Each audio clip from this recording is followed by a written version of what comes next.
It isn't defeat, but rather your mental attitude toward it that whips you. That is certainly true. That is from Napoleon Hill's thought for the day today. And I'd encourage you to think about that and listen to what he wrote, or someone wrote on his behalf, depending upon when this was written.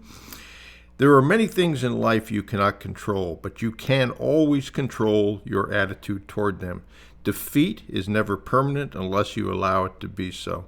When you have a positive attitude, you will recognize failure for the imposter that it is and realize that it is really a learning experience, a valuable lesson that will help you succeed with the next attempt. Ask yourself, what could I have done differently that would have altered that outcome? What can I do in the future to minimize the problems and mistakes? What did I learn from this experience that I can put to good use next time? If you approach obstacles and setbacks with a positive attitude, you will be surprised how quickly you can turn defeat into victory. I would agree with that, with one caveat, that you have to include action in what you're doing. Thinking it's going to change, hoping that it's going to change, is not going to do anything really other than keep you in a current situation.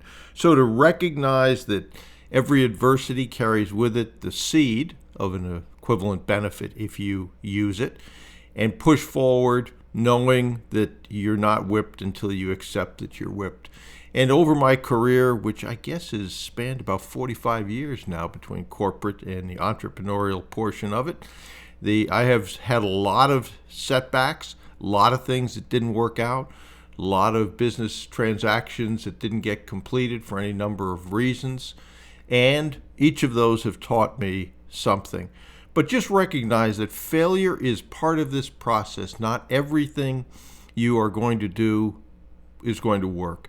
But if you look at any sporting event, there's not a team that I'm aware of that has a perfect history of never losing a game.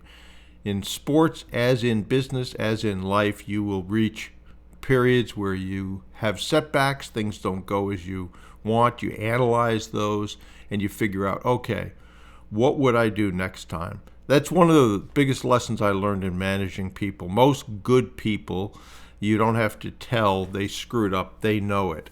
So when I interviewed or did a post-mortem on a bad experience with an employee, I said, okay, so what would you do differently next time? And that way you learn. And you can do that to yourself. Take those experiences. Ask, what will I do different next time?